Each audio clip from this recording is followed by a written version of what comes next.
नमस्कार साथियों, मैं मनीष पाल आप सभी का इस बिहार बोर्ड की स्पेशल क्लासेस में तहे दिल से स्वागत और अभिनंदन करता हूं। तो हम लोग पढ़ रहे थे अध्याय 3 मुद्रा बचत एवं साख। आज उसका लेक्चर नंबर 4 है। ये बिहार बोर्ड की स्पेशल क्लासेस जो सिर्फ और सिर्फ आपको एप्लीकेशन पर ही मिल रही है। और आज के इस लेक्चर में हम लोगों को क्या क्या पढ़ना है तो हम लोग आज जानते हैं। देखिए, हम जो मुद्रा का टॉपिक है, जो मनी का टॉपिक है, वो कंप्लीट कर चुके हैं। मुद्रा क्या होती है, उसके क्या क्या लाभ है, क्या क्या नुकसान, कौन सी सिस्टम पहले चलता था, कौन सा अब चल रहा है, मुद्रा के बारे में बड़े बड़े अर्थशास्त्रियों ने क्या बोला है, वो सब कुछ जान लिया। अब हमारे दो टॉपिक बाकी रह गए, एक बचत वाला और एक साख वाला। तो आज हम लोग बचत और साख के बारे में जानेंगे, सेविंग और क्रेडिट, इसके बारे में आज हम लोगों को जानना है। तो आज हम लोग पढ़ेंगे कि बचत क्या है, बचत है क्या। देखिए, हम बेसिकली आम भाषा में जानते हैं, पर इसकी एक परिभाषा क्या होगी, ओके, तो वो जानेंगे। बचत क्या है, बचत कितने प्रकार की होती है, फिर साख क्या है, और साख में कौन कौन से पक्ष है, कौन से पार्टी होती है, और साख का मतलब क्या होता है वो भी जानेंगे।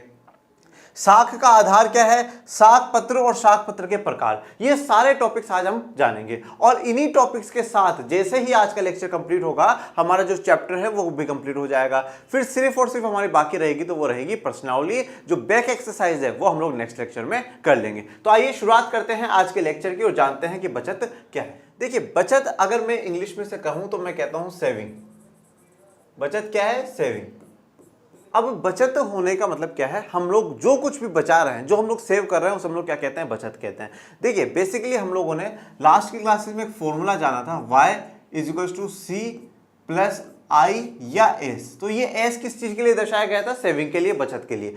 C का मतलब क्या होता है, उपभोग, कंजप्शन, जो चीजों का आपने इस्तेमाल कर लिया है वो।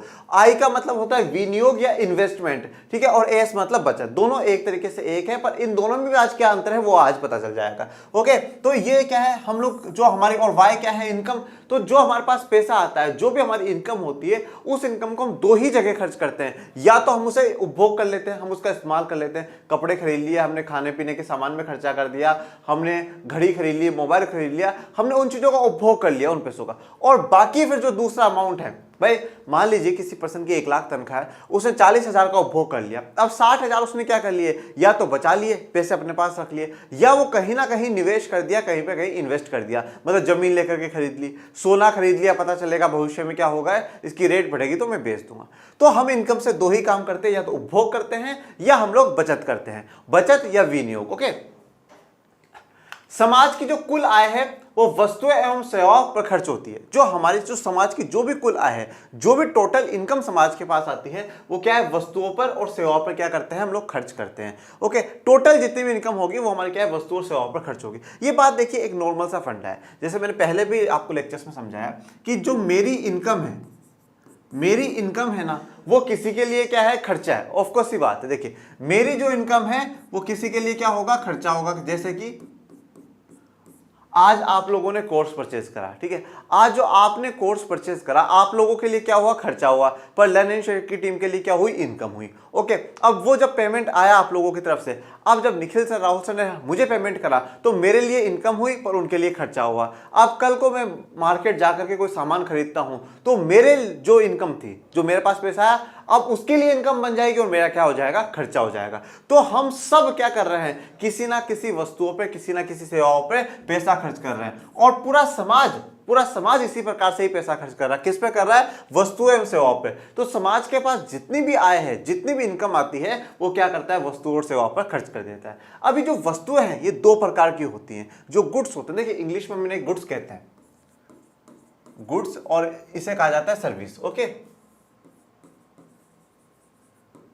Goods and service. तो हम दो टाइप के गुड्स देखेंगे, या दो टाइप की वस्तुओं को हम लोग जानेंगे। पहली वस्तु है चालू वस्तुएं या करंट गुड्स, ठीक है। चालू वस्तुएं, करंट, चालू ये वो वाला चालू नहीं है कि ये तो बहुत चालू दिमाग का है, ठीक है ना, हमें लूट करके बर्बाद कर देगा, या ये वो वाला करंट नहीं है, ये वो वाला भी करंट नहीं है, ठीक है। तो चालू वस्तुएं, करंट गुड्स क्या होती है वो जानेंगे। पर दूसरा कौन सा है, टिकाऊ वस्तुएं या ड्यूरेबल गुड्स। इन दोनों में क्या अंतर है वो जानते हैं। पहले चालू वस्तुएं या करंट गुड्स क्या होते हैं। ऐसी वस्तुएं होती हैं जिनका हम क्षणिक या तत्काल उपभोग करते हैं, ठीक है। अब देखिए, चालू वस्तुएं, करंट गुड्स क्या है। चालू का मतलब चलते रहने वाली, चलते, कंटिन्यूसली हम यूज कर रहे हैं। करंट, अब भी 1%। भाई आज मैं पूछ रहा हूं, आप करंटली आप क्या कर रहे हैं, आप कहेंगे सर हम लोग 10th क्लास के स्टूडेंट हैं। करंटली मतलब आज मौजूदा दौर में आप क्या कर रहे हैं, वर्तमान में अभी जो कर रहे हैं वो करंट होता है। तो चालू वस्तु है, करंट गुड्स क्या कहा गया है, ऐसी वस्तु है, ऐसे सामान, ऐसी वस्तुएं जो क्या है, जिनका हम क्षणिक, क्षणिक मतलब कुछ क्षण के लिए, कुछ पलों में ही हम क्या कर लेंगे, उनका उपभोग कर लेंगे, उनका इस्तेमाल कर लेंगे। तत्काल, तत्काल मतलब जितनी जल्दी हो सके हम उसका क्या कर लेंगे, उपभोग कर लेंगे, हम इस्तेमाल कर लेंगे। जैसे मैं अब आपको बताऊं, जैसे सब्जी है, आप सब्जी क्या होता है, हरी सब्जी लाते हैं, सुबह लेकर के आए या दोपहर में लेकर के आए, शाम को बन गई, हमने खा लिए, हम फ्री हो जाते हैं। तो ये क्या हो गई, ये चालू वस्तु हो गई, ये करंट गुड्स हो गए। ठीक है, मैंने आइसक्रीम खरीदी, मैंने आइसक्रीम खा ली, वो क्या हो गई, चालू वस्तु हो गई, वो करंट गुड्स हो गए। ऐसी वस्तु है जिनको क्षणिक, कुछ क्षणों में, कुछ पलों में, एज सून एज पॉसिबल, जितना जल्दी उनको उपभोग कर लिया जाता है, वह क्या कहलाती है, चालू वस्तुएं या करंट गुड्स कहलाती है। फिर दूसरी आती है टिकाऊ। टिकाऊ का मतलब क्या होता है, टिकाऊ का मतलब क्या है, टिकी रहे, मतलब लंबे समय तक कोई चीज चले, लंबे समय तक कोई चीज चले। अब जैसे मान लीजिए कि हम लोगों ने एलईडी खरीदा, अब हमने एलईडी खरीदा तो हम एलईडी में ये तो है नहीं कि भाई सिर्फ आधे घंटे देख लो फिर चाहे खराब हो जाए तो कोई मतलब नहीं है। हम ही चाहते ना एलईडी 5 साल चले, 10 साल चले, 15 साल तक चले, 20 साल तक चले। जो वस्तु टिक करके रहे, लंबे समय तक चले, वो क्या कहलाती है, टिकाऊ वस्तु कहलाती है। ड्यूरेबल, देखिए ड्यूरेबल से ड्यूरेशन वर्ड निकल के आता है, ड्यूरेशन। अब ये ड्यूरेशन क्या है, आपने देखा होगा आपके एग्जाम्स के टाइम पे लिखा हुआ होता है एग्जाम ड्यूरेशन, 3 घंटे का आपको समय मिला। ड्यूरेशन मतलब आपका समय, तो यहाँ पे ड्यूरेशन से ड्यूरेबल को जोड़िएगा, समय, कितने समय तक वो वस्तु चलती है, लंबे समय तक जो वस्तु चलेगी उसे हम लोग क्या कहते हैं, टिकाऊ वस्तुएं या ड्यूरेबल गुड्स कहते हैं। ऐसी वस्तुएं होती हैं जो उत्पादन के कार्य में प्रयोग की जाती है, ठीक है, उत्पादन के कार्य में प्रयोग की जाती है, या जो एक काफी लंबे समय तक क्या हो चलती हो। जैसे कि मैंने कहा एलईडी खरीदी, वो मेरे लिए संपत्ति बन चुकी है, वो मेरे लिए पूंजी बन चुकी है, तो वह मेरे लिए लंबे समय तक चलेगी, तो वो क्या कहलाएगी, टिकाऊ वस्तु कहलाएगी। और इकोनॉमिक्स की लैंग्वेज में भी अगर आप आ जाते हैं उत्पादन के कार्य में, आप उत्पादन के, जैसे भूमि की हम बात कर रहे थे, भूमि उत्पादन के कार्य में आप इस्तेमाल करेंगे, तो भूमि क्या है, एक बड़े लंबे समय तक चलेगी। आपने कोई मशीन खरीदी, वो लंबे समय तक चलेगी, वो क्या है, टिकाऊ वस्तु है। आज आप यहाँ पर ऑफिस की बात करते हैं, ऑफिस की बात अगर आप करेंगे, ये बोर्ड है, स्मार्ट बोर्ड है, ये क्या है, ये टिकाऊ वस्तु है, ड्यूरेबल गुड्स है, 2 साल, 5 साल, 10 साल चलेगा। जिस कैमरे में मैं देख करके आप लोगों को पढ़ा रहा हूँ, वो कैमरा क्या है, टिकाऊ वस्तु है, ड्यूरेबल गुड है। ओके, ये सब क्या है, ये ड्यूरेबल गुड है। पर चालू वस्तु में तो देखिए, जैसे यहाँ पे तो हम ऐसा चालू वस्तु में कुछ ऐसा, जैसे मैं यहाँ पे जो वॉशरूम के लिए हैंड वॉश है, वो आप कह सकते हैं चालू वस्तु में, वो कुछ दिनों में, 10 दिन में, 15 दिन में खत्म हो जाता है, वो क्या है, चालू वस्तु में आप जोड़ सकते हैं। पर जो लंबे समय तक चल सके और उत्पादन के कार्यों के लिए उसका इस्तेमाल किया जाए, उन्हें क्या कहा जाता है, टिकाऊ वस्तु। जैसे हम लोग नहीं कहते हैं कि कभी कोई चीज चाहिए हो तो हम कहते हैं यार सस्ती सुंदर टिकाऊ वस्तु बता दें। सस्ती भी होनी चाहिए, सुंदर मतलब बढ़िया होनी चाहिए, और टिकाऊ मतलब लंबे समय तक चले। हमें तीनों क्वालिटी चाहिए, सस्ती, सुंदर, टिकाऊ। सस्ता भी होना चाहिए माल, सुंदर मतलब बढ़िया भी होना चाहिए, और टिकाऊ भी होना चाहिए, लंबे समय तक चले। ठीक है, तो चालू वस्तुएं और टिकाऊ वस्तुएं। ओके, नोट, इस तरह समाज की कुल आय को इन्हीं 2 तरह की वस्तुओं को खरीदने में खर्च किया जाता है। तो हम लोग क्या करते हैं, जो समाज के लोग हैं, वो जो जितनी भी हमारी इनकम आती है, वो इन्हीं 2 प्रकार की वस्तुओं पे खरीदने पे खर्चा कर देते हैं। या तो हम लोग चालू वस्तु खरीदते हैं, चालू वस्तु ऐसी वस्तुएं हैं जिनका हम वर्तमान में अभी ही इस्तेमाल करके उन्हें खत्म कर देंगे, और टिकाऊ वस्तुएं ऐसी हैं जो टिक करके रहेंगी, लंबे समय तक चलेंगी, या उत्पादन के कार्य में इस्तेमाल करी जाती है, वो टिकाऊ वस्तुएं कहलाती हैं, वो ड्यूरेबल गुड्स कहलाती है। ओके, तो यहाँ पर बचत क्या होता है वो अभी आगे और क्लियर हो जाएगा आप लोगों को। ठीक है, अब इसमें जो वस्तु है, वस्तुओं के 2 प्रकार हो गए हैं। 2 प्रकार में मैंने आपको बता दिया है, चालू वस्तुएं और टिकाऊ वस्तुएं, और दोनों क्या होती है, और फाइनली जो पूरा समाज है वो इन दोनों वस्तुओं पे ही पैसा खर्च कर रहा है। ये वाली स्लाइड पूरी हमारी क्लियर। अब नेक्स्ट पे बढ़ते हैं। अब बात आती है उपभोग की, कंजप्शन। मैंने आपके पास ये जब लिखी, ये सूत्र मैंने लिखा, ये फॉर्मूला लिखा, y = c + i/s। ठीक है, तो ये जो c है ये कंजप्शन है। कंजप्शन, उपभोग, भोग से याद रखिए, देखिए हम भगवान को भी भोग लगाते हैं ना, हम भगवान को भोग लगाते हैं। भोग लगाने का मतलब क्या, खाओ प्रभु खाओ। तो अब जब हम हमारे भोग लगा रहे हैं, ठीक है, हम हमारे भोग लगा रहे हैं, तो वो उपभोग है। मतलब जब हम लोग खुद किसी चीज को इस्तेमाल कर रहे हैं, वो क्या कहलाता है, उपभोग कहलाता है। तो कंजप्शन क्या है, देखिए, कुल आय का वह भाग जो चालू वस्तुओं पर खर्च किया जाता है, उसे हम लोग क्या कहते हैं, उपभोग कहते हैं। जो कुल आय का जितनी भी आपकी आय है उसे चालू वस्तु पे खर्च किया जाता है। मतलब क्यों, देखिए चालू वस्तु मतलब हम उनका उपभोग कर रहे हैं, हम उनका इस्तेमाल कर रहे हैं। टिकाऊ वस्तुएं लंबे समय तक चलती रहेंगी, वो चलती जाएंगी, हम भी इस्तेमाल करेंगे, और भी आने वाली पीढ़ियां यूज कर सकती है, वो दिक्कत वाली बात नहीं। पर यहाँ पे जो उपभोग, कुल आय, टोटल जितनी भी आपकी इनकम है, उसका आप चालू वस्तु पे जो खर्चा कर रहे हैं, वो क्या कहलाता है, उपभोग या कंजप्शन कहलाता है। अब आते हैं हम हमारे मेन टॉपिक, जिसकी हम बात कर रहे थे, बचत। अब ये बचत क्या होता है, सेविंग। ठीक है, हमने 2 प्रकार की वस्तु जानी, एक चालू वस्तु है। अब देखिए इस फॉर्मूले में 2 ही चीज है, कंजप्शन, और सेविंग। ओके, कंजप्शन और सेविंग, इन्वेस्टमेंट भी जान लेंगे अभी, कंजप्शन और सेविंग। तो कंजप्शन तो वो हो गई जो चालू वस्तुओं पे जो हम लोग पैसा खर्च कर रहे हैं, जो हम लोग चालू वस्तुओं पे पैसा खर्च कर रहे हैं वो तो क्या हो गया, उपभोग हो गया, कंजप्शन हो गया। दूसरी कौन सी थी, टिकाऊ वस्तु है। अब जो हम लोग टिकाऊ वस्तुओं पे पैसा खर्च करेंगे उसको हम लोग क्या कहेंगे, बचत कहेंगे। कुल आय का वह भाग जो टिकाऊ वस्तुओं पर खर्च किया जाता है उसे हम लोग क्या कहते हैं, बचत कहते हैं।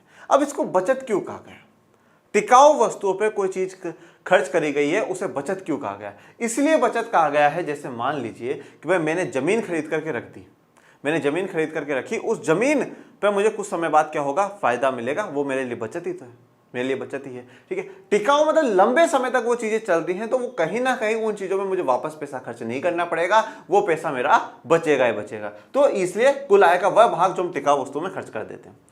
बचत अब क्या हो गई, अब देखिए बचत क्या है।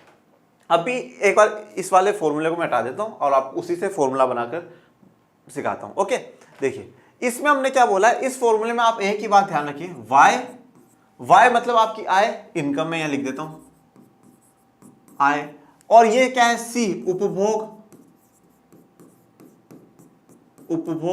और एक बार के लिए आप आय को हटा दो, मैं कहता हूं सिर्फ बचत के ध्यान दो। ओके, बचत ये हो गया एस। ओके, अब अगर आपको कोई ये बोल दे, अगर आपको कोई ये बोल दे कि भैया टोटल जो तेरी इनकम है वो है 100 रुपए, कितनी है, 100 रुपए तेरी टोटल इनकम है, और तूने 40 रुपए का क्या कर लिया है, उपभोग कर लिया है। ओके, अब कोई आपसे पूछे कि भाई बचत बता कितनी होगी, बचत कितनी होगी, तो आप क्या करोगे, आपने गणित तो पढ़ी है, अब आप क्या करोगे, इधर ये प्लस में है, इधर ला करके वो माइनस में हो जाएगा, 100 माइनस 40 बराबर 60, और 60 क्या हो गई, आपकी बचत हो गई। यही बोलोगे ना, यही बोलोगे। तो मैंने क्या करा, आय इधर थी, ठीक है, ये आय था, आय वाला भाग था, इस आय वाले भाग में से मैंने क्या कर दिया, उपभोग वाले भाग को जब माइनस कर दिया, जब घटा दिया, तो हम इसे क्या कहते हैं, बचत कहते हैं। इसी फॉर्मूले से इसी सूत्र से मैंने क्या कर दिया, बचत का सूत्र बना दिया, बचत का फॉर्मूला बना दिया। अब अगर बाय चांस आपसे कोई पूछ ले उपभोग बताओ भैया, तो उपभोग के लिए क्या करोगे आप, आय माइनस बचत बराबर उपभोग। अब इसी सूत्र से हमारे 3 सूत्र बन गए, पहला, दूसरा और तीसरा। ओके, तो यहां पर आपको ये पॉइंट क्लियर, और ये वाला पॉइंट यहां पे लिखा हुआ है, बचत बराबर आय इनकम माइनस कंजप्शन। तो यही बात मैंने बताई, आय माइनस उपभोग। तो ये उपभोग क्या होता है, बचत क्या होती है, ये भी हमारा क्लियर। अब जानते हैं बचत के प्रकार, कितने प्रकार है, मैंने ब्रैकेट में लिख दिया 2। बचत के कितने प्रकार हैं, 2 प्रकार की बचत होती है, और कौन कौन सी होती है वो जानते हैं। पहली है नगद या संचय बचत, सेविंग इन कैश, ये जानेंगे क्या होता है। दूसरी है वस्तु संचय, सेविंग इन गुड्स। देखिए नगद बचत हम जैसे जानते हैं कि नगद कैश में, मतलब हमने क्या कर रखा है, घर में कैश बचा करके रख रखा है, हमने पैसों को बचाया है कि भाई मेरे पास 20,000 पड़े रहे, मेरे पास 40,000 रहे, मेरे पास 60,000 रुपए रहे, ये मैंने घर में बचा करके रख रखे या बैंक में रख रखे, वो एक नगद बचत है, पैसे को बचा रखा रखा। पर मैंने वो पैसा क्या करा, वस्तु संचय में, मैंने गुड्स पे खर्च कर दिया, मैंने जमीन खरीद ली, मैंने सोना खरीद लिया, मैंने ऐसी वस्तु खरीद ली जिससे भविष्य में क्या होगा कि मेरे पास ज्यादा ही पैसा आएगा, तो वो एक तरीके से मेरे पास क्या हो गई, बचत हो गई। और आइए जानते हैं इनकी परिभाषा। कुल आय का कुछ ऐसा भी अंश होता है जो किसी भी प्रकार की वस्तु पर व्यय नहीं किया जाता, किसी भी प्रकार की वस्तु पर व्यय नहीं किया जाता। देखिए ये वाला जो वर्ड है ये बहुत इंपॉर्टेंट है। अब इन्होंने क्या बोला है कि भाई आप 2 प्रकार की वस्तुओं पे पैसा खर्च करते हो, या तो कौन सी होगी, चालू वस्तुएं होंगी या टिकाऊ वस्तुएं होंगी। पर कभी कभार नहीं, ज्यादातर मैं अपने आम जीवन में बताता हूं कि हम लोग क्या करते हैं, जो हमारी इनकम का कुछ भाग, कुछ अंश ऐसा होता है जो ना तो हम चालू वस्तुओं पे खर्च करते हैं, ना वो हम लोग टिकाऊ वस्तुओं पे खर्च करते हैं। उस पैसे को हम लोग क्या है, बचा करके घर में रख लेते हैं, बैंक में रख लेते हैं। तो जो पैसा हमने बचा रखा है, जो रुपए हमने बचा करके रख रखे हैं, जो नगद बचा रखा है हमने, वो रुपए जो बचा रखे हैं, वो रुपए ही हमारे क्या आ जाते हैं, यहाँ पे आ जाते हैं। मान लीजिए कि मैं महीने के 10,000 रुपए कमाता हूं, मैंने क्या करा, 6,000 रुपए जो कर दिए वो उपभोग में खर्च कर दिए। उसका जो 4,000 थे ना, उसको ना मैंने कहीं जमीन खरीदी, सोना खरीदा, चांदी खरीदा, कुछ भी नहीं खरीदा। मैंने क्या कर लिया, वो 4,000 रुपए घर में रख लिए कि भाई कभी भी अगर भविष्य में हमें आवश्यकता पड़ेगी तो हम इसका इस्तेमाल कर लेंगे। तो जब आप पैसा बचा रहे हो, जब आप रुपए को बचा रहे हो घर में, और आप किसी भी वस्तु पर उसका व्यय नहीं कर रहे हो, उसका खर्चा नहीं कर रहे, तो वो क्या कहलाएगी, सेविंग इन कैश कहलाएगा, नगद या संचय बचत कहलाती है। अब वस्तु संचय क्या होता है, वस्तु संचय को विनियोग कहा जाता है या इन्वेस्टमेंट कहा जाता है। अब देखिए विनियोग या इन्वेस्टमेंट का मतलब क्या होता है। आप इसे निवेश भी कह सकते हैं, इन्वेस्टमेंट को मैं यहां लिख देता हूं, निवेश भी आप कह सकते हैं। देखिए वस्तु संचय सेविंग इन गुड्स का मतलब क्या है, जब मैंने कोई किसी वस्तु पे सामान पे खर्चा जो करा है वो उसको हम लोग क्या कहेंगे, विनियोग। निवेश का एक बात ध्यान रखिएगा, निवेश में और खर्चा, देखिए यहां पे आपने शब्द पढ़ा व्यय, व्यय या खर्चा एक ही बात है, मतलब आप पैसे को खर्च करो। निवेश में भी आप पैसा खर्च करो, पर दोनों में अंतर क्या है। जब आप खर्चा कर रहे हो ना, खर्चा करने का मतलब यह है कि आप अपनी आवश्यकताओं को पूरा कर लेंगे, पर भविष्य में उससे कोई रिटर्न मिलने वाला नहीं है, उससे कोई फायदा होने वाला नहीं है, ठीक है, उससे कोई भी फायदा होने वाला नहीं है। पर विनियोग जब आप करते हो, जब निवेश आप करते हो, कहीं आप पैसा लगाते हो ना, तो इस उम्मीद से लगाते हो कि मुझे भविष्य में क्या है, कुछ ना कुछ रिटर्न मिलेगा। मैं बैंक में जाकर के 40,000 रुपए जमा करा करके आ रहा हूं, मैं इसलिए करा रहा हूं क्योंकि मुझे पता है 3 महीने के बाद इतना प्रतिशत ब्याज मिल जाएगा। ये क्या है, ये निवेश है, ये मैं निवेश कर रहा हूं। मैंने मान लीजिए 40 लाख की एक प्रॉपर्टी खरीद ली है, उस प्रॉपर्टी को जब खरीद लिया, मुझे पता है जब मैं 5 साल बाद इस प्रॉपर्टी को बेचूंगा तो मुझे इसके 5 करोड़ रुपए मिलेंगे। ये क्या है, ये निवेश। मैंने निवेश किस में करा है, वस्तु में करा है। जमीन एक वस्तु है, गुड़ है, सामान है, मैंने उसमें निवेश कर दिया। मैंने सोने में निवेश कर दिया कि गोल्ड खरीद लेता हूं और फिर उस गोल्ड को क्या है 5 साल बाद बेच दूंगा तो मुझे इतना रुपए मिल जाएगा। जब आप वस्तुओं में खर्चा करते हैं, जब आप वस्तुओं पर निवेश करते हैं, ऐसी वस्तुओं पर जो आपको भविष्य में क्या है कमा करके देगी, ऐसी वस्तुओं को ही क्या कहा जाता है, विनियोग कहा जाता है या इन्वेस्टमेंट या निवेश कहा जाता है। क्लियर। तो अब आपको यहां पर ये बात ध्यान रखनी है, जब आप पैसा बचा रहे हैं घर में, जब आप पैसा रख रहे हैं, तो वो पैसा क्या कहला रहा है, नगद बचत कहला रही है, ठीक है, नगद कहला रहा है। और जब आप किसी चीज को वस्तुओं पे खर्च करते हैं, ऐसी वस्तुओं पे खर्च करना जो आपको भविष्य में कमा करके देंगी, वो क्या है, इन्वेस्टमेंट है। आज मुझे आप एक बात बताइए, यहाँ पे ये बोर्ड लगा हुआ है, ये कैमरा लगा हुआ है, ये एसी लगा हुआ है, ये पूरा स्टूडियो चल रहा है, ये क्या है, क्या है, ये खर्चा है या निवेश है, ये निवेश है, ये इन्वेस्टमेंट है, ये विनियोग है। ओके, ये विनियोग है। खर्चा, एक खर्चा बिल्कुल हम ऐसे आम जीवन में, मैं जैसे आपको कहूं कि मान लीजिए कि कोई आप ऐसी चीज पे खर्चा कर रहे हो जो आप कुछ, आपने 2 जूते जोड़े की खरीद ली, 2 जोड़े आपने जूतों की खरीद ली, आपको क्या फायदा दिया भाई उन्होंने, और एक से भी काम चल रहा था। कौन से वो 2 जूते की जोड़ी पहनते आपको बहुत भविष्य में बड़ा फायदा हो जाएगा, नहीं होगा ना, बिल्कुल भी नहीं होगा।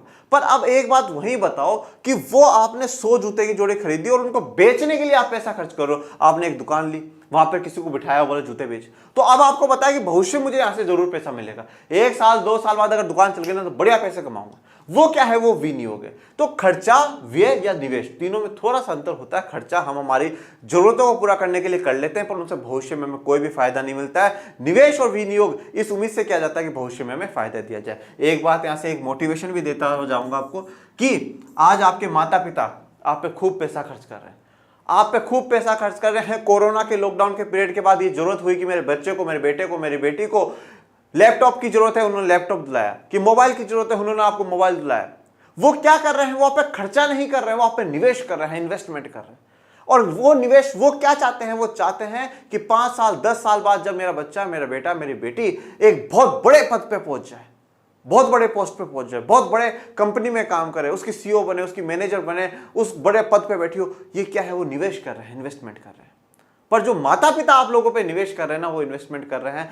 हर इंसान जब निवेश करता है ना, तो वो अपने बारे में सोच करके करता है कि मुझे भविष्य में इतना लाभ हो जाएगा। पर माता पिता और गुरुजन ही जीवन में ऐसे होते हैं जो अपने बच्चों पर, अपने विद्यार्थियों पर निवेश करते हैं, अपना समय देते हैं, अपने पेट की एक एक भूख को, एक एक जो रोटी होती है उसको तोड़ते हैं और छोड़ देते हैं, पर अपने बच्चों के सपने होते हैं उनको पूरा करते हैं। वो आप पे निवेश कर रहे हैं। ये निवेश खराब नहीं होना चाहिए। जी जान लगा करके आज ही ठान लो, आज ही जी जान लगा करके आज से ही मेहनत करना शुरू कर दो। उन्होंने निवेश करा है। इस निवेश का 100% 100% क्या होना चाहिए, प्रॉफिट होना चाहिए। 100% प्रॉफिट होना चाहिए। और आपके माता पिता से ज्यादा, हमसे ज्यादा अगर इसका प्रॉफिट होगा तो आपको होगा, क्योंकि जब आप 11th में सब्जेक्ट लेंगे तो आपको फायदा होगा, जब आप फर्स्ट ईयर में कॉलेज जाएंगे तो आपको फायदा होगा, जब आप किसी को सीना चौड़ा करके बताएंगे मैं 95 आए भाई सामाजिक विज्ञान में, मेरे ओवरऑल परसेंटेज 97 बनी है, ये सीना चौड़ा कर देगा आपका, ये मेरी गारंटी है। फिर उस दिन ऐसे ऐसे करना आप जो आजकल की जनरेशन करती है। ओके, तो बचत के जो प्रकार है वो हमारे क्लियर। अब ये है भैया क्राउथर, ये कौन थे, अर्थशास्त्री थे, ठीक है, इकोनॉमिक्स थे, जिन्होंने इकोनॉमिक्स की पढ़ाई करी और उसके बाद दुनिया को ज्ञान दिया। किसी व्यक्ति की बचत उसकी आय का वह भाग है जहां उपभोग की वस्तुओं पर व्यय नहीं की जाती। देखिए अब क्या कहा है इन्होंने, क्या बात कही, क्राउथर साहब ने क्या बात कही वो सुन लीजिएगा। आपकी किताब में ना बहुत से जो अर्थशास्त्री है ना उनकी अलग अलग, आप बचत पे पढ़ेंगे तो उनकी अलग डेफिनेशन है, मुद्रा की पढ़ोगे तो उसकी अलग डेफिनेशन है। सबकी रट्टा मारने की जरूरत नहीं है, देखो सबकी मारने की जरूरत नहीं है। आप किसी एक डेफिनेशन को पकड़ के बैठ जाए, मुझे इसी डेफिनेशन को क्या है एग्जाम में लिखना है। तो अब क्राउथर साहब क्या कहते हैं, किसी व्यक्ति की बचत उसकी आय का वह भाग है, आय का वह भाग है जो उपभोग की वस्तु पर व्यय नहीं की जाती हो। मतलब क्या कहा गया है, मेरी बात ध्यान से सुनना, घुमा फिरा करके वही बात कह दी है, ठीक है, घुमा फिरा करके वही बात कहती है। मतलब ये कहा गया है, मैं आपको समझाता हूं, फिर एक उदाहरण दूंगा कि इन्होंने कहा क्या है। जैसे भाई हमारी टोटल आय, और इस आय का दो ही भाग है, या तो उपभोग प्लस बचत। बचत या विनियोग मतलब दोनों वो एक ही बात आ गई ना भाई। बचत अगर आप पैसों में करोगे तो बचत है, और वो उसमें है तो विनियोग आ जाएगा, ठीक है। इन्होंने ये बात बोली है कि आय का वो भाग जो उपभोग पे खर्च ना करा जाए वो बचत है। अरे तो भाई वही बात तो हम इतनी देर से कह रहे हैं, और हम इतनी देर से क्या कह रहे हैं, हम भी तो यही घुमा फिरा करके यही कह रहे हैं। पर क्राउथर साहब ने एक अलग तरीके से उन्होंने ये नहीं कहा कि भाई आय में से उपभोग घटा दोगे तो बचत है। इन्होंने कहा वो भाग जो उपभोग पे खर्च ना किया जाए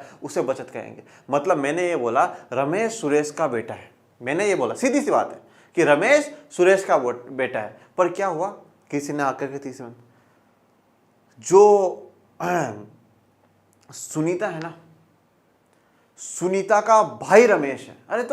अरे यार, तो बात तो होगी ना, सुनीता और रमेश भाई बहन है, और वो सुरेश के ही बच्चे हैं। तो बात क्राउथर साहब ने घुमा फिरा करके बोली है। बात इतनी सी है, मैंने आपको जब फर्स्ट लेक्चर से इकोनॉमिक्स में पढ़ा रहा हूँ कि मैं 2-3 जो पॉइंट्स मैं आपको बताता हूँ। एक तो मैंने ये वाला जो आपको पॉइंट बता रखा है, ये वाला मैं पॉइंट जब 11th-12th की भी इको पढ़ाऊंगा कभी, तो भी आपको दिखाऊंगा कि इस पॉइंट पर पूरी इकोनॉमिक्स खत्म होती है। बहुत इंपॉर्टेंट पॉइंट्स ये है। ओके, तो क्राउथर साहब धन्यवाद, आपने उलझाने का काम करा, उसके लिए धन्यवाद। पर हम उलझे नहीं, ये आपके लिए बहुत बड़ी उपलब्धि है। अर्थशास्त्रियों का कहना है कि अर्थव्यवस्था के स्थायित्व एवं विकास के लिए बचत एवं विनियोग का एक दूसरे के बराबर होना जरूरी है। देखिए अब क्या है, जो अर्थशास्त्र, ये बात इंपॉर्टेंट है, ये बात आपको समझनी चाहिए, वेरी वेरी इंपॉर्टेंट बात इन्होंने कही है। अब कही क्या है वो मैं आपको समझाऊंगा। अर्थशास्त्री जो इकोनॉमिस्ट है उन्होंने ये बोला कि अर्थव्यवस्था के स्थायित्व का मतलब क्या होता है, स्टेबिलिटी।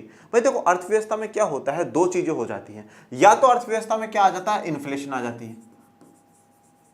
इन्फ्लेशन, देखिए इन्फ्लेशन का मतलब क्या है, महंगाई।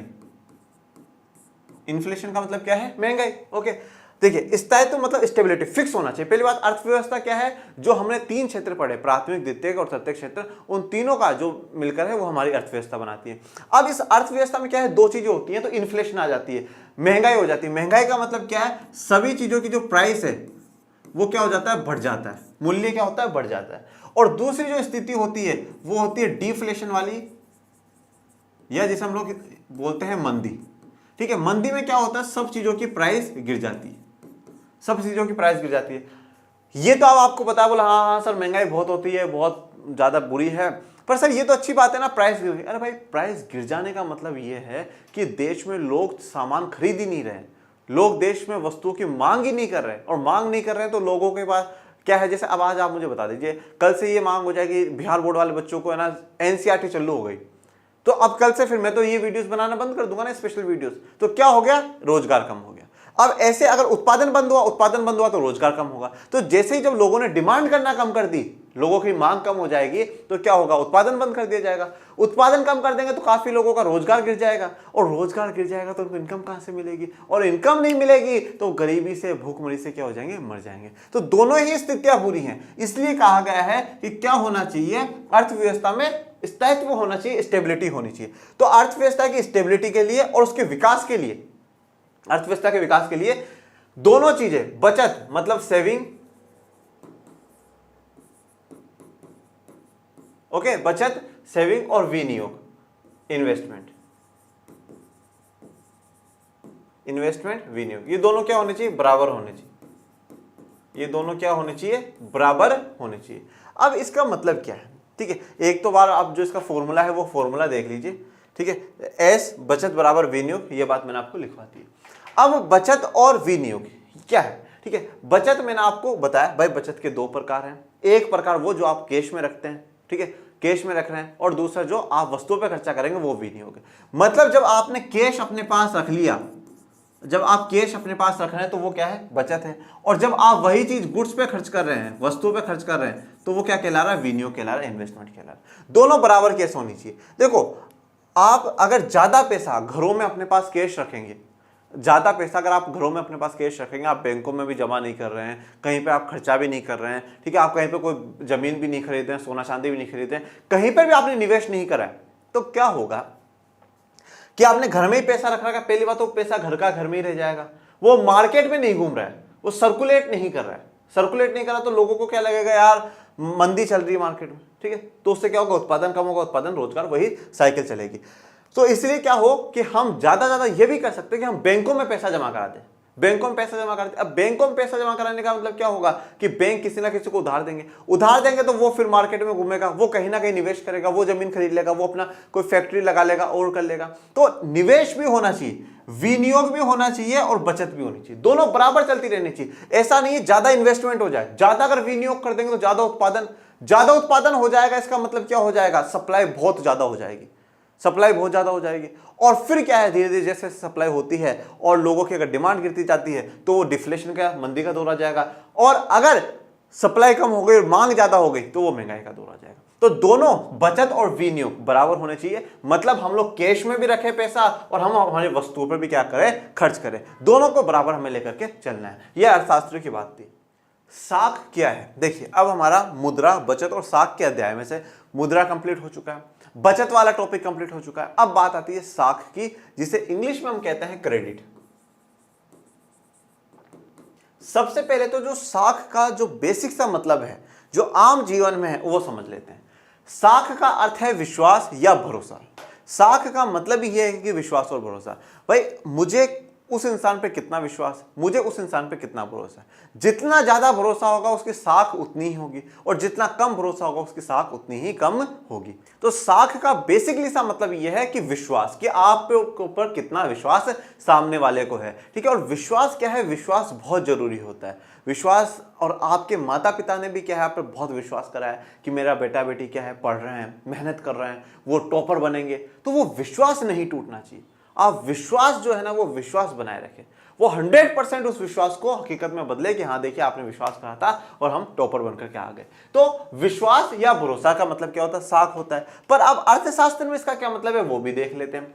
जिस व्यक्ति पर जितना ही अधिक विश्वास या भरोसा किया जाता है उसकी साख उतनी ही अधिक होती है। तो मैंने ये बोला ना भाई, जितना ज्यादा भरोसा होगा, जितना ज्यादा विश्वास होगा, उतनी ही ज्यादा साख होगी, और जितना कम भरोसा होगा उतनी ही कम क्या होगी, साख होगी। अब अर्थशास्त्र में साख का क्या मतलब है, ऋण लौटाने या भुगतान करने की क्षमता में विश्वास, ठीक है।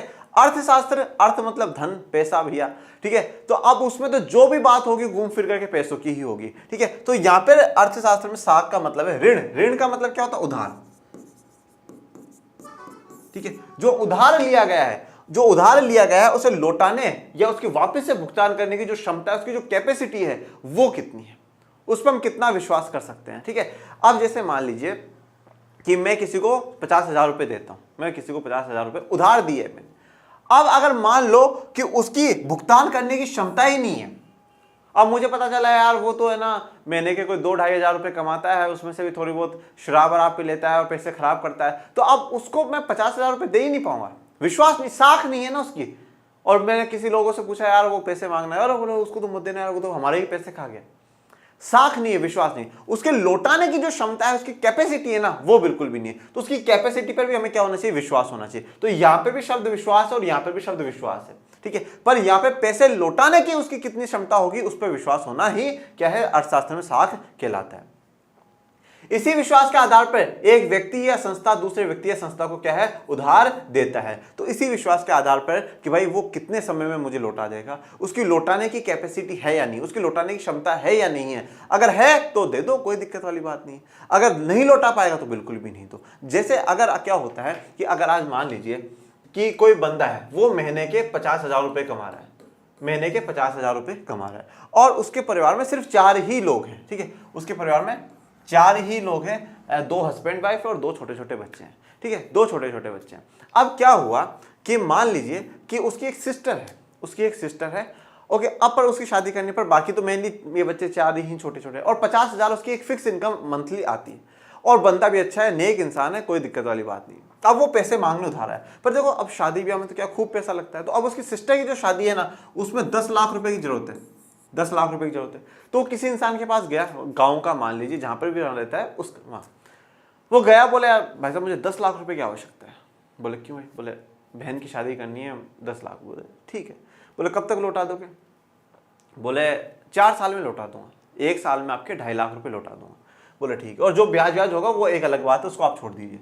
तो अब क्या है, इसको देने के पीछे कारण क्या है कि इसकी कैपेसिटी देखी जाए यार, महीने के 50,000 कमा रहा है, परिवार भी ज़्यादा बड़ा नहीं है, ठीक है, 2 बच्चे हैं, 2 बच्चे छोटे छोटे हैं और हस्बैंड वाइफ हैं, तो खाने पीने पे भी खर्चा करते होंगे, तो 20,000 का खर्चा करते होंगे। मकान खुद का घर का है ही, चिंता वाली बात है नहीं, तो ज़्यादा खर्चा लौटा देगा, मतलब क्षमता है, लौटा सकता है। ऐसा तो है नहीं कि भाई 5-7 हज़ार कमा रहा है और 10 लाख रुपए इसको दे दे, लौटा सकता है। इसकी लौटाने की क्षमता पर विश्वास है, इसकी लौटाने की क्षमता पर विश्वास है, तो इसलिए क्या उसको 10 लाख रुपए उधार दे दिए जाएंगे। तो इसी आधार पर क्या है, लोग एक दूसरे को उधार देते हैं। और साख का मतलब सिर्फ इतना सा विश्वास और भरोसा। और जब आप अर्थशास्त्र में बात करते हैं तो जो आपने उधार दिया है उसके वापस भुगतान करने की कितनी क्षमता है, उस पर आपको कितना विश्वास है, वही क्या कहलाती है, साख कहलाती है, क्रेडिट कहलाती है।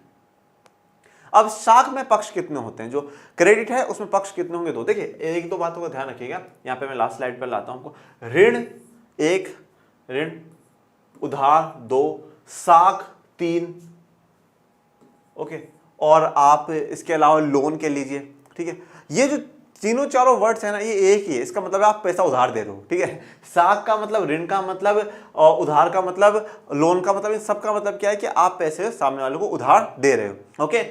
अब आ जाओ, साख में पक्ष कितने होते हैं, कितनी पार्टीज होती है? तो 2 पार्टी होती है। एक होता है ऋणदाता, ऋणदाता, ऋण का मतलब क्या है, उधार, मैंने क्या बोला, बताया अभी, उधार। और दाता मतलब देने वाला, दाता देने वाला, ठीक है।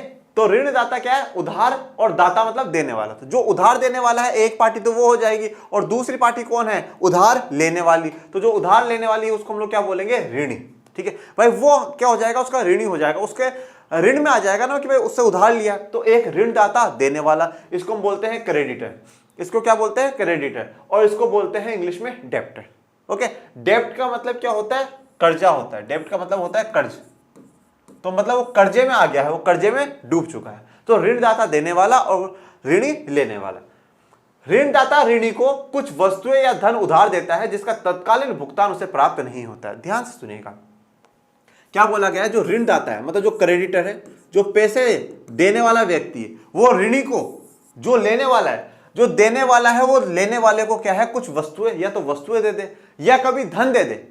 वो वस्तु या धन दे दे, पर उसके बदले में उसको जो पेमेंट है, उसको भुगतान में तत्कालीन मतलब इमरजेंसी, इमीडिएटली, अभी के अभी नहीं मिलेगा। कब मिलेगा, भविष्य में मिलेगा। किसी दिए हुए समय में ऋणी रुपए, सेवा या वस्तुएं साख के आधार पर प्राप्त करता है और एक निश्चित अवधि के बाद उतनी ही मुद्रा ब्याज सहित लौटाने का वादा करता है। तो अब किसी समय में क्या होगा, जो ऋणी है वो क्या है, रुपए ले ले। भाई ऋणी कौन है, लेने वाला, या तो रुपए ले ले या कोई सेवा ले ली। जैसे मान लीजिए मैं आपको जैसे एक बात बताता हूँ, जैसे आज मैं हूँ, हम लोग क्या है, एक जनरल स्टोर पे से सामान लेकर के आते हैं, ओके। जनरल स्टोर पे से सामान लेकर पूरे मंथ का हमारा सामान चलता है, वहाँ से पूरे मंथ हमारे वहाँ से सामान आता है। जब भी हमें जरूरत पड़ती है हम कॉपी और पेन लेकर के जाते हैं, बैग ले जाते हैं, सामान लिया और आ जाते हैं। वो क्या कर रहे हैं, हम वहाँ से वस्तुएं उधार ले रहे हैं। हम क्या ले रहे हैं, वस्तुएं उधार ले रहे हैं। हमने उसको कोई पहले से पेमेंट नहीं कर रखा, वस्तु उधार ले रखी।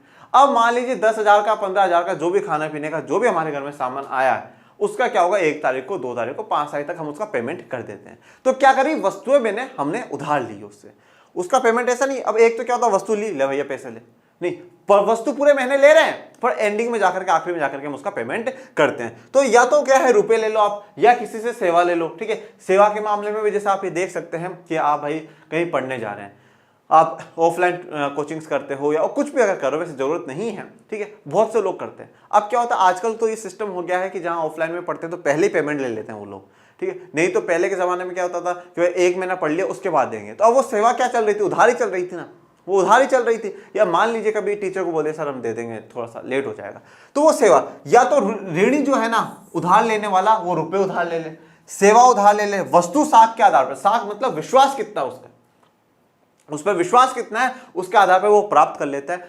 और एक निश्चित अवधि के बाद, एक फिक्स्ड पीरियड ऑफ टाइम के बाद क्या है, वो उतनी ही मुद्रा ब्याज के साथ लौटा देता है। अब ब्याज लेने वाला जो है, ये ऋणदाता कितना लेगा कितना नहीं, वो उसके ऊपर डिपेंड करता है। तो यहां तक कि आपको बात क्लियर होनी। अब साख का आधार क्या है, पर किन किन आधार पे मैं किसी को साख दे सकता हूं, किन किन आधार पे मैं किसी को उधार दे सकता हूं, तो वो आधार देखना जरूरी। सबसे पहला विश्वास, मुझे उस पर विश्वास कितना है, वो विश्वास ऐसा है कि वो लौटा देगा या नहीं लौटाएगा। जब मुझे ये बात पता ही है कि वो लौटा ही नहीं सकता, तो फिर तो देऊंगा तो मैं ही पागल कहलाऊंगा ना। लोग कहेंगे यार यार भाई साहब आपको पता था यार वो पैसे लौटा ही नहीं सकता, उसकी क्षमता ही नहीं है लौटाने की। विश्वास तो करते हैं आप उस पर, तो कॉन्फिडेंस वाली बात बहुत जरूरी। दूसरा चरित्र, करेक्टर भी बहुत जरूरी है। अब एक बात सोचिए कि कोई एक बहुत सज्जन महापुरुष है, ठीक है, अब जो सामने वाला जो दूसरा इंसान वो पैसे मांगना है वो गुंडा मवाली है, उसका करेक्टर ही खराब है, उसका करेक्टर ही खराब है। अब उसको पैसे दे दे, अब कल को नहीं दे पाए तो क्या उससे लड़ोगे क्या यार? हाँ, उससे लड़ पाओगे नहीं, क्योंकि तो वो खुद गुंडा है, कैसे लड़ लोगे उससे? तो चरित्र, आपका करेक्टर भी अच्छा होना चाहिए। अगर आपका करेक्टर अच्छा है तो आपको ज्यादा से ज्यादा क्या दे देंगे लोग, उधार दे देंगे। अगर आपका चरित्र खराब है तो बहुत कम ही आपको उधार लोग दे पाएंगे। चुकाने की क्षमता, कैपेसिटी टू रीपे, ठीक है, आपकी चुकाने की क्षमता कितनी। मैंने जैसे आपको उदाहरण दिया कि भाई उस लड़के ने 10 लाख रुपए मांगे और 50,000 रुपए उसकी हर महीने की इनकम थी, और अगर हम ये कहते हैं कि 20,000 का वो उपभोग कर रहा होगा तो 30,000 तो हर महीने बचा रहा होगा। 30,000 भी बचा रहा है तो इसका मतलब ये है कि साल के वो 3,60,000 रुपए बचा रहा है, और उसने बोला कि मैं 4 साल में लौटा दूंगा, तो बहुत आराम से लौटा देगा, कोई दिक्कत वाली बात नहीं है। तो उसके चुकाने की क्षमता थी, ठीक है, जो कैपेसिटी थी रीपे करने की वो हमने देखी। पूंजी एवं संपत्ति, कैपिटल एंड वेल्थ, ये भी हम लोग देखते हैं। हम ये भी, जो उधार देने वाला है ना वो ये भी देखता है। आप कहीं पर भी जाएंगे ना पैसा उधार लेने, तो वो आपसे क्या कुछ चीजें गिरवी रखवाते हैं, ठीक है भाई, अच्छा ठीक है 10 लाख रुपए तो ले लो, पर अगर नहीं लौटा पाए 4 साल में तो फिर वो कहता है भाई साहब ये मेरे घर के कागज ये आप रख लीजिए। पूंजी संपत्ति भी देखता है, और ये मेरे गाड़ी के कागज ये रख लीजिए, अगर मैं नहीं हो तो आप गाड़ी उठवा लीजिए। तो पूंजी संपत्ति भी देखता है कि अगर ये नहीं लौटा पाया तो हम इससे क्या वसूल कर पाएंगे, तो वो भी देखा जाता है। और फाइनली ऋण की अवधि, पीरियड ऑफ लोन, भाई कितने साल के लिए। अब कोई इंसान आए और बोले साहब 40,000 रुपए है, मैं 5 साल में लौटा दूंगा। हाँ, पैसे लिए हैं 40,000 और लौटा 5 साल में रहा है। अब 5 साल उसके चक्कर काटते रहो, ले दे दे 40,000, दे दे भाई 40,000, जितने 40,000 उसके तो पेट्रोल फूक जाएगा कि लाल दे रहा है। तो ऋण की अवधि भी इंपॉर्टेंट करती है। ओके, अब ये एक इंग्लिश की लाइन है, ये पूरा इसको एक्सप्लेन कर देती है। आप पर्सन्स क्रेडिट डिपेंड्स, मतलब जो उसकी साख है, जो उसका उधार है, किस किस पे डिपेंड करता है, ऑन 4 C's, 4 C पे डिपेंड करता है। पहला कॉन्फिडेंस, विश्वास, दूसरा कैरेक्टर, चरित्र, तीसरा कैपेसिटी, चुकाने की क्षमता, और लास्ट है कैपिटल, पूंजी एवं संपत्ति। ये देखिए ऋण की अवधि तो एक बिल्कुल ही अलग मामला है, ये 4 सबसे इंपॉर्टेंट है, ये 4 सबसे इंपॉर्टेंट है। ऋण की अवधि तो कम ज्यादा चलती रहती है। अगर भाई चुकाने की क्षमता बढ़िया है तो वो जल्दी भी चुका देगा, और बेकार है तो चुकाएगा भी नहीं, ठीक है। तो ये तो बिल्कुल ही अलग मुद्दा है, पर ये 4 बहुत इंपॉर्टेंट है, कॉन्फिडेंस, कैरेक्टर, कैपेसिटी और कैपिटल, ये बहुत जरूरी है। अब एक एक के बारे में हम लोग जानते आएंगे। सबसे पहला विश्वास या कॉन्फिडेंस हमें उस पर कितना है। साख का मुख्य आधार विश्वास है, ठीक है, उधार का मुख्य जो आधार है वो विश्वास ही है। विश्वास होना चाहिए कि भाई सामने वाला पैसा लौटा देगा। अगर हमें विश्वास है तो ही हम उसे क्या करेंगे, उधार देंगे, नहीं तो नहीं देंगे। साख देने वाला या ऋणदाता, क्रेडिटर, उधार देने को तभी तैयार होता है जब उसे विश्वास होता है कि ऋणी डेप्टर समय पर रुपया लौटा देगा। तो यहां पर क्या होता है, जो ऋणदाता है, जो ऋण दे रहा है, जो देने वाला है, ठीक है, जो ऋण देने वाला है वो उधार देने को तभी तैयार होता है जब उसको ऋणी पे, लेने वाले पे भी विश्वास हो, जो पैसा ले रहा है मुझसे उस पर यह विश्वास हो कि वो समय पे पैसा लौटा देगा। अगर नहीं लौटाएगा तो फिर ऐसे इंसान को तो देने से कोई मतलब नहीं। तो सबसे इंपॉर्टेंट जरूरी क्या है, विश्वास। फिर सेकंड है चरित्र या कैरेक्टर। ऋणी का चरित्र भी उसकी साख का एक महत्वपूर्ण आधार होता है। विश्वास ही सब कुछ नहीं है क्या भाई लौटा देगा, पर एक चरित्र, एक कैरेक्टर होना भी बहुत जरूरी है, क्या आपका अच्छा कैरेक्टर हो। अगर आपके बारे में किसी 5 लोगों से पूछे ना तो वो तारीफ ही करे, हाँ नहीं पैसा आप इसको दे सकते हैं, इसकी तो गारंटी मैं लेता हूँ, ये बंदा कहीं नहीं जाएगा, लौटा के जाएगा पैसे। तो कैरेक्टर, अपना चरित्र इस प्रकार का बिल्डअप करे कि आप पर कोई इंसान बहुत ज्यादा विश्वास कर सके, बहुत विश्वास आप पे इंसान करे। आपके चरित्र से ही आपका विश्वास पैदा होगा। अगर आपका चरित्र अच्छा, आपका कैरेक्टर अच्छा है तो ही लोगों को कॉन्फिडेंस आएगा। अगर कोई किसी के बारे में कुछ गलत सुन लेगा ना तो कभी कोई उस पर विश्वास ही नहीं करेगा। तो चरित्र को अच्छा बनाए। जब आपकी बुराई भी होना तो 2 लोग कहते ओ भाई कैसे उसकी बुराई कर रहा है, वो तो बहुत अच्छा इंसान है। तो आप अपना चरित्र, अपना कैरेक्टर है ना वो अच्छा रखें हमेशा। यदि ऋणी चरित्रवान तथा ईमानदार है तो उसे ऋण मिलने में कोई दिक्कत नहीं होगी। अगर चरित्रवान है, कैरेक्टर वाला है, अच्छा इंसान है और ईमानदार है, समय पे लौटा देता है। ये ईमानदारी क्या दर्शाती है, विश्वास को दर्शाती है, ठीक है। ये किसको दर्शाती है, कॉन्फिडेंस को दर्शाती है कि हाँ भाई लौटाने वाला बंदा है, तो उसको क्या कोई भी परेशानी नहीं आएगी, उसको कोई भी उधार दे देगा। दूसरी ओर चरित्रहीन व्यक्तियों को साख कम होती है और उन्हें कोई ऋण देने के लिए तैयार नहीं होता है। अब चरित्रहीन व्यक्ति जो खराब आदमी है, बेकार आदमी है, जो खुद शराब पी करके पड़ा रहता है कहीं पे, ठीक है, खुद गुंडा मवाली है तो उसको कोई पैसा उधार नहीं देगा। फिर नेक्स्ट है चुकाने की क्षमता या कैपेसिटी टू रीपे। व्यक्ति की भुगतान करने की क्षमता या योग्यता भी उसकी साख को प्रभावित करती है। ठीक है, क्षमता या योग्यता, देखिए अब आप कितने विश्वासमंद आदमी हैं, आप कितने चरित्रवान आदमी हैं, ये तो बहुत बढ़िया बात है, ये तो हमें नैतिकता के रूप से भी होने चाहिए। परंतु अब अगर मुझे ये बात पता है कि भाई ये इंसान बहुत बढ़िया इंसान में 100% खड़ा इंसान है, बिल्कुल कोई दिक्कत नहीं, चरित्रवान आदमी है, बहुत बढ़िया, कोई दिक्कत नहीं, पर जब मुझे दिख रहा है कि यार इस इंसान के बेचारे की इतनी इनकम नहीं है, कैसे लौटाएगा ये मेरे पैसे, जब चुकाने की क्षमता नहीं, तो फिर कहीं ना कहीं थोड़ा सा क्या दिल की धड़कनें बढ़ जाती है, यार दूं या ना दूं, दूं या ना दूं, ठीक है ना। तो वो वाली सी बात है।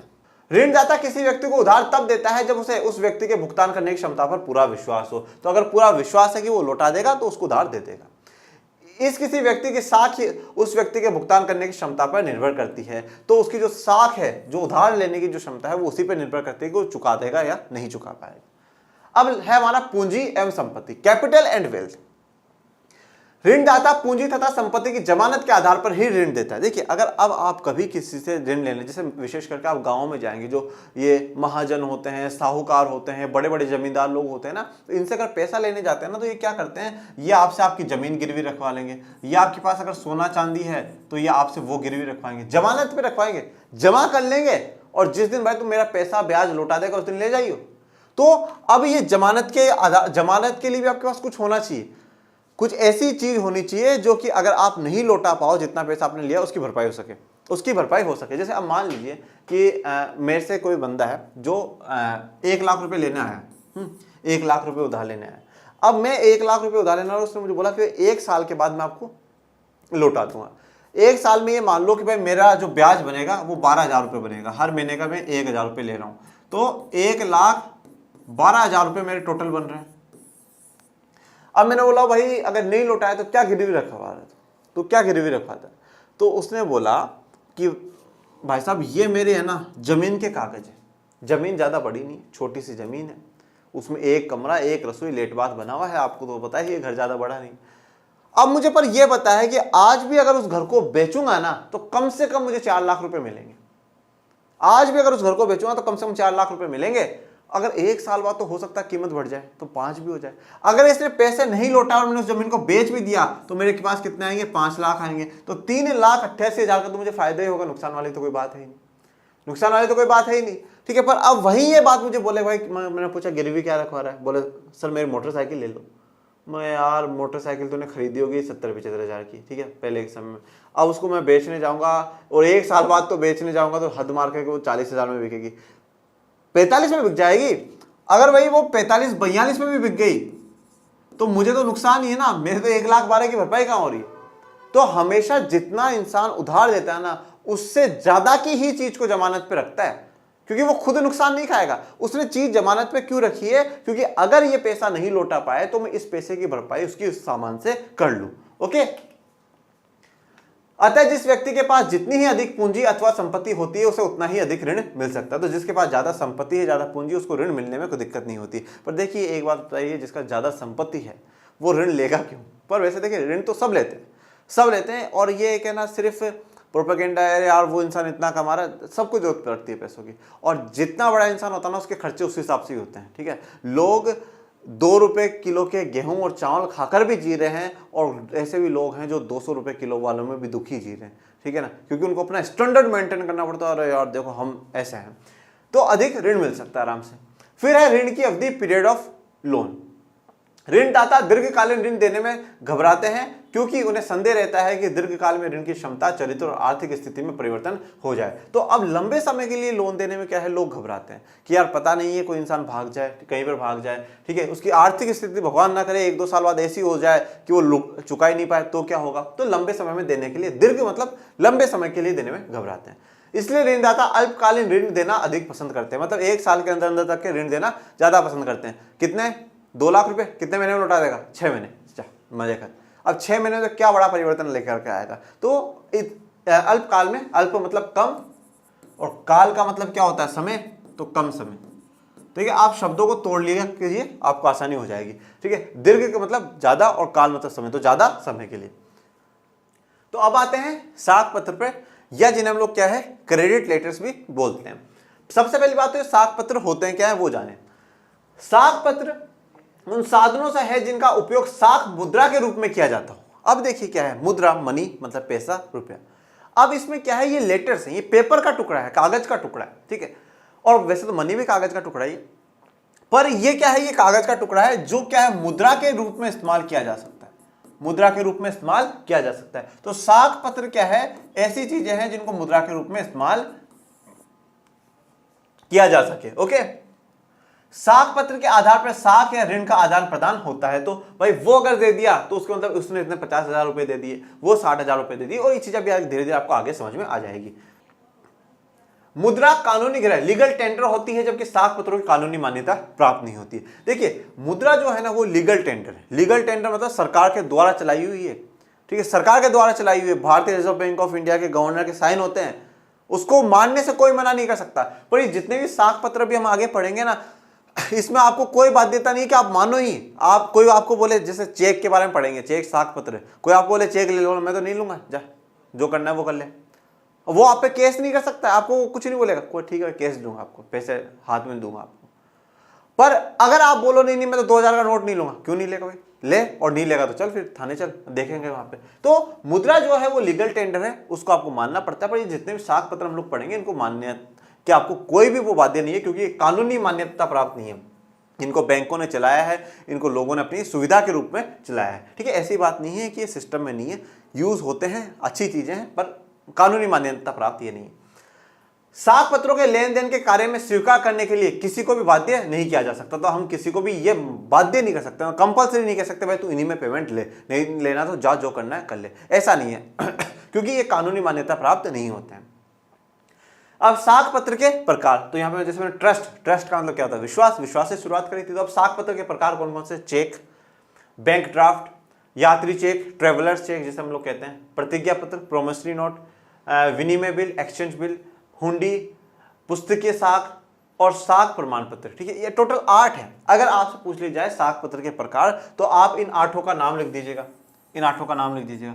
आपकी बुक में यहाँ 4 तक के ही एक्सप्लेन कर रखे हैं, ठीक है, चेक, बैंक ड्राफ्ट, यात्री चेक और प्रतिज्ञा पत्र। तो अपन भी ये 4 पढ़ेंगे और इसी के साथ अपना जो चैप्टर है वो कंप्लीट हो जाएगा। सबसे पहले चेक की बात करते हैं। चेक सबसे अधिक प्रचलित साख पत्र है। अब ये क्या है, पेपर ही तो है। अब इसमें हम लिख देते हैं भाई इतना इतना पेमेंट आप उसको कर देना और वो हो जाता है। ओके, चेक एक प्रकार का लिखित आदेश है। क्या है, एक लिखित आदेश है। रिटर्न में एक ऑर्डर दिया गया है, ऑर्डर मतलब आदेश दिया, ये काम करो, ठीक है। आदेश दिया गया किसको, जो बैंक में रुपया जमा है, किसको दिया गया, बैंक में जो रुपया जमा है करने वाले अपने बैंक को देता है। भाई मेरा बैंक है, मैंने उसमें पैसे जमा कर रखे हैं, 10,000, 20,000, 40,000, 50,000, मैंने अपने बैंक को आदेश दिया है। किसने दिया है, जिसका बैंक अकाउंट उस बैंक में है, जो उस बैंक में जाकर के पैसे जमा कराता है, उसने बैंक को आदेश दिया। देख लो, हल्की फुल्की चीज थोड़ी, बैंक को आदेश दिया है, अपने बैंक को देता है कि उसमें लिखित रकम उसमें लिखित व्यक्ति को दे दी जाए। तो अब इसमें जो चेक पे जो रकम मैंने लिखी है और जिस व्यक्ति का नाम लिखा है उसको दे दो। तो अब यहां पर देखो, जैसे यहां पर लिखा हुआ टी श्रीनिवासन की पे टू टी श्रीनिवासन, किसको दे दो, टी श्रीनिवासन को दे दो। कितने दे दो, 6,493 रुपीज दे दो। यूको बैंक को आदेश दिया कि टी श्रीनिवासन को पेमेंट करो, कितना करो, 6,493 रुपए का करो। ओके, तो यहां पे देखिए बात ध्यान दीजिएगा कि जैसे मान लीजिए कि मैं मनीष, मेरा अकाउंट XY बैंक में, ओके, मेरा अकाउंट XY बैंक में। अब कोई बंदा आया मेरे पास और वो मेरे से 50,000 रुपए मांग रहा है। मैंने बोला भाई कैश नहीं है, मैं चेक काट देता हूँ। बोले ठीक है आप चेक काट दो। तो अब मैंने चेक काटा और जैसे वो मान लीजिए जो पर्सन मांगता है उसका नाम रमेश है, उसका नाम रमेश है। रमेश आया, मैंने उसको 50,000 का चेक काट करके दे दिया। अब ये है ना, ये चेक वो अपने बैंक में भी ले जाएगा और अपने बैंक में ले जाएगा तो वो वहां जमा कराता है और ले जा करके फिर वो बैंक वाले मेरे बैंक वालों से इंक्वायरी करेंगे और फिर मेरे बैंक वाले उसके में ट्रांसफर कर देंगे। पर ये जो आदेश था, मेरे पास कौन सी चेक बुक होगी, XY बैंक की होगी, तो मैंने तो वही काट करके दिया है। मतलब मैंने ये आदेश दिया है मेरे बैंक को कि भाई आप ये क्या करो, 50,000 रुपए रमेश को पे करो, मेरा ऑर्डर है, मेरा साइन है, मेरा सिग्नेचर है और मेरा अकाउंट में से आप दे देना। नेक्स्ट, बैंक ड्राफ्ट, ये क्या होती है। बैंक ड्राफ्ट वह पत्र है जो एक बैंक, देखिए एक बैंक अपनी किसी शाखा या अन्य किसी बैंक को आदेश देता है। अब अभी क्या था, मेरा अकाउंट बैंक में था, मैंने बैंक को आदेश दिया है कि तुम उस पर्सन को पैसा पे कर दो और इतना कर दो। अब क्या हो रहा है, एक बैंक एक बैंक या तो अपनी किसी ब्रांच को या किसी दूसरे बैंक को आदेश दे रहा, बैंक को आदेश दे रहा है, देता है कि उस पत्र में लिखी हुई रकम उसमें अंकित व्यक्ति को दे दी जाए। ठीक है, अब यहां पे क्या हो रहा है कि मान लीजिए XY बैंक है, ये AB बैंक है। इस XY बैंक ने AB बैंक को आदेश दिया कि भाई आप क्या करो, मनीष को है ना इतनी रकम पे कर दो, आप मनीष को 1 लाख रुपए पे कर दो। तो अब बैंक ने बैंक को आदेश दिया है कि जिसका भी नाम इस बैंक ड्राफ्ट में लिखा हुआ है, ये रहा ड्राफ्ट, उसका लिखा हुआ है, उसको आप पे कर दीजिए। बैंक ड्राफ्ट के द्वारा आसानी से कम खर्च में ही रुपया एक स्थान से दूसरे स्थान भेजा जा सकता है। तो हमने क्या करा, एक स्थान से दूसरे स्थान पे कम खर्चे में ही भेज दिया। और बैंक ड्राफ्ट देसी भी होते हैं, विदेशी भी होते हैं, ठीक है ना, देसी विदेशी दोनों प्रकार के ही होते हैं। फिर है हमारा यात्री चेक, ट्रेवलर चेक। यात्रियों की सुविधा के लिए यात्री चेक बैंकों द्वारा जारी किए जाते हैं। अब देखिए यात्री चेक और जो चेक है वो नॉर्मल, उनमें थोड़ा सा डिफरेंस है। वो चेक नॉर्मल है, ठीक है, ये यात्री चेक की क्या है, बैंकों के द्वारा जारी करे जा रहे हैं, वो भी बैंकों के द्वारा जारी करे जा रहे हैं। पर इसमें क्या अंतर है वो देखिए, कोई भी यात्री बैंक में निश्चित रकम जमा करा देने पर यात्री चेक प्राप्त कर सकता है। तो अब क्या होता है कि जैसे मान लीजिए मैंने मेरे बैंक में 1 लाख रुपए जमा करा दिए और मैंने उनसे ट्रेवलर चेक मांग लिया, टीसी मांग लिया, ट्रेवलर चेक वो मुझे दे देंगे। तो वो उसमें ये बात लिख देंगे कि हाँ भाई 80,000 तक, 90,000 तक, 1 लाख रुपए तक का ये चेक की मान्यताएं रहेंगी। प्रत्येक यात्री चेक पत्र पर एक निश्चित रकम छपी रहती है। तो एक निश्चित रकम छपी हुई है, मतलब वो चेक मैं किसी को भी दे दूंगा। तो अब उसमें ना ऑथोरिटी मैं नहीं ले रहा हूं, मेरा बैंक ले रहा है, मेरा बैंक ऑथोरिटी ले रहा है कि हाँ भाई इसके बैंक में 1 लाख रुपए। पर जब नॉर्मल चेक था तो मैंने तो लिख दिया 50,000 रुपए, फिर बाद में बैंक चेक कर रहा है कि मनीष के बैंक में अकाउंट में 50,000 है भी या नहीं है। पर ट्रेवलर चेक में क्या हो रहा, बैंक ने ही ऑथोरिटी दी है कि हाँ भाई आपके बैंक में 1 लाख है, 1 लाख तक के आप चेक काटिए और कोई भी इसका इस्तेमाल कर सकता है। ओके, यात्री बैंक की किसी भी शाखा में यात्री चेक प्रस्तुत कर मुद्रा प्राप्त कर सकता है। तो यात्री जो बैंक की कोई भी शाखा हो उसमें जाए और उसका इस्तेमाल कर सकता है। इस चेक पर यात्री के हस्ताक्षर के नमूने स्पेसिफिकेशन भी अंकित रहते हैं, जिसके चलते कोई दूसरा व्यक्ति रुपया नहीं प्राप्त कर सकता। तो यहाँ पर क्या होता है, तो उसका एक नमूना जो हस्ताक्षर होता है वो भी होता है, जिससे कि कोई दूसरा इंसान उसका चेक का इस्तेमाल ना कर सके। फिर लास्ट है प्रतिज्ञा पत्र या प्रोमिसरी नोट, जिसका प्रतिज्ञा प्रॉमिस कर लेना। तो मतलब एक लेटर पे लिख दिया गया है कि इतने समय के बाद मैं तुझे इतना पैसा लौटा दूंगा, वो क्या है, प्रतिज्ञा पत्र है, प्रोमिसरी नोट है। यह भी एक प्रकार का साख पत्र होता है। इस पत्र में ऋणी की मांग पर या एक निश्चित अवधि के बाद उसमें अंकित रकम ब्याज सहित देने का वादा किया जाता है। तो क्या है, एक समय बाद भाई जितना भी इतनी रकम है और उसका इतना ब्याज है मैं एक समय के बाद लौटा दूंगा, ये बात आती है प्रतिज्ञा पत्र में। तो यहां पर हमारा जो चैप्टर है वो पूरा कंप्लीट होता है। अब सिर्फ और सिर्फ जो बाकी रहा है वो हमारी प्रश्नावली रही है, बैक एक्सरसाइज जो बुक की है वो बाकी रही है। ठीक है, तो हम 3 चैप्टर इकोनॉमिक्स के कंप्लीट कर चुके हैं। अध्याय 1 था अर्थव्यवस्था तथा इसके विकास का इतिहास, पूरा कंप्लीट हो चुका है। उसके भी मैंने 5 लेक्चर बनाए थे, एक्सरसाइज के साथ कंप्लीट कर चुके हैं। ओके, दूसरा राज्य एवं राष्ट्र की आय, स्टेट एंड नेशनल इनकम, वो भी कर चुके हैं, उसके 3 लेक्चर मैंने बना दिए। और आज हमारा जो है मुद्रा बचत एवं साख जो अध्याय 3 है इकोनॉमिक्स का, वो भी कंप्लीट होता है। इसके 4 लेक्चर हो चुके हैं, एक एक्सरसाइज का और आएगा, 5 लेक्चर हो जाएंगे। मतलब अब आपके पास 13 लेक्चर्स तो हो चुके होंगे, जिससे कि आप पढ़ सकते हैं। आप पढ़िए, लगातार पढ़ते रहिए, मेहनत करते रहिए और मेहनत में किसी भी प्रकार की कमी मत छोड़िए। आपकी साख पे, आपके विश्वास पे भी क्या है, किसी को थोड़ा सा भी डाउट नहीं होना चाहिए और आपके माता पिता के विश्वास पे आप अटल खड़े रहें, उनके विश्वास को हकीकत में बदले। इन्हीं शुभकामनाओं के साथ मैं मनीष माल आज इजाजत चाहता हूं। धन्यवाद। जय हिंद, जय भारत।